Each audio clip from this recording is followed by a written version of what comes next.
Hello বন্ধুরা, আমি পূজা। তোমরা সবাই কেমন আছো? আশা করি তোমরা সবাই ভালো আছো।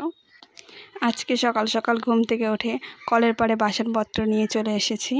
এখন বাসনগুলো মেজে নিচ্ছি। তোমরা সকলে কে কখন ঘুম থেকে ওঠো? আমি তো রোজ দিন 5টা থেকে 5:30টার মধ্যে ঘুম থেকে উঠে পড়ি। এখন আমার বাসন মাজা শেষের দিকে প্রায়। এখন শুধু হাঁড়িটা মেজে নিলে হয়ে যাবে আমার বাসন মাজা। তোমরা কে কখন ঘুম থেকে ওঠো অবশ্যই কমেন্টে বলো। এখন আমার সব বাসন মেজে নেওয়া হয়ে গেছে। এখন আমি বাসনগুলো ধুয়ে নিব। বাসনগুলো ভালো করে ধুয়ে নিচ্ছি। দেখো তোমাদের সঙ্গে কথা বলতে বলতে দেখো আমার বাসন ধোয়া হয়ে গেছে। এখন আমি উনুনটা মুছে নিলাম, মুছে হাত পা ধুতে গেলাম।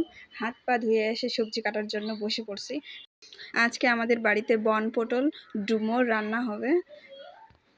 তোমরা কে কে বন পটল খেয়েছো কমেন্টে বলো। তারপর দেখো আকাশে অনেক মেঘ করেছে, মনে হচ্ছে এখনই বৃষ্টি নামবে। তাই আমি তাড়াতাড়ি করে বন পটলগুলো বানিয়ে নিচ্ছি। সবগুলো বানাবো না, কিছুটা রেখে দিব। তারপর আমি বীজগুলো ভালো করে ছাড়িয়ে নিচ্ছি, কারণ বীজগুলো থাকলে তিতো লাগবে। তারপর সবজিগুলো ধুয়ে নিয়ে চলে আসলাম। এখন ভাত বসাবো, তার জন্য চাল ধুয়ে নিচ্ছি। এই দিকে দেখো বৃষ্টি পড়া শুরু হয়ে গেছে, আর আমিও চালগুলো ভালো করে ধুয়ে নিচ্ছি। এখন হাঁড়িতে দিয়ে দিব। আজকে কিন্তু সেই বৃষ্টি হয়েছে। তোমাদের দিকেও কি আজকে বৃষ্টি হয়েছে? এখন আমি ভালো করে উনুনটা ধরিয়ে নিচ্ছি। এইদিকে দেখো আমার ভাত ফুটতে শুরু করেছে। এখনও কিন্তু বৃষ্টি থামার নাম নেই, সেই তখন থেকে বৃষ্টি হয়েই যাচ্ছে। আকাশের পরিস্থিতি খুব একটা ভালো নয়, দেখতেই পাচ্ছ তোমরা। এইদিকে আমি ভাত নামিয়ে রান্না বসিয়ে দিলাম। বন পটলের ডগা ভাজা করেছি। বন পটল বলো আর বন পটলের ডগাই বলো, আমার তো দুটোই খেতে খুব ভীষণ ভালো লাগে। আমার এইদিকে ডগা ভাজা হয়ে গেছে, এখন আমি নামিয়ে নিলাম। এখন বন পটল ডুমুর দিয়ে সবজি রান্না করব। আমি রান্না করতে অতটা ভালো পারি না। তোমরা কে কে বাড়িতে রান্না করো কমেন্টে জানাবে। আর বন পটল আমরা তো এইভাবেই রান্না করে থাকি। তোমরা কে কেমন করে রান্না করে খাও? আমার রান্না হয়ে আসছে, তবু কিন্তু বৃষ্টি থামার নাম নেই। দেখো এখন আরো জোরে বৃষ্টি পড়ছে, চারিদিকে জল জমে কি হয়েছে। এটা তো আমাদের রাস্তার মধ্যে এত জল জমে থাকে, তোমাদের বলে বোঝানোর মতো নয়।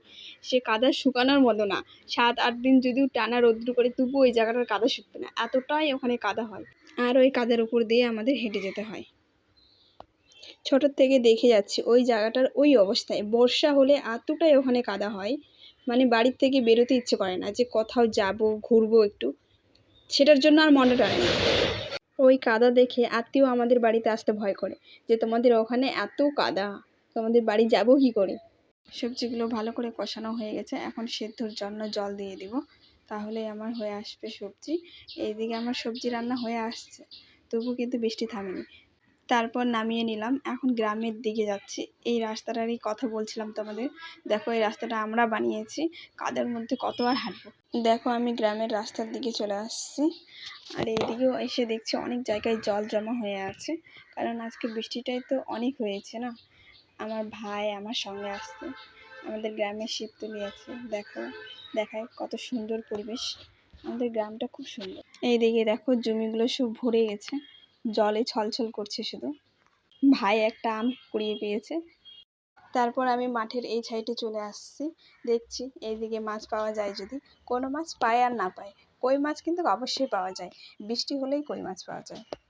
তোমরা কি কখনো বৃষ্টিতে কই মাছ ধরেছ?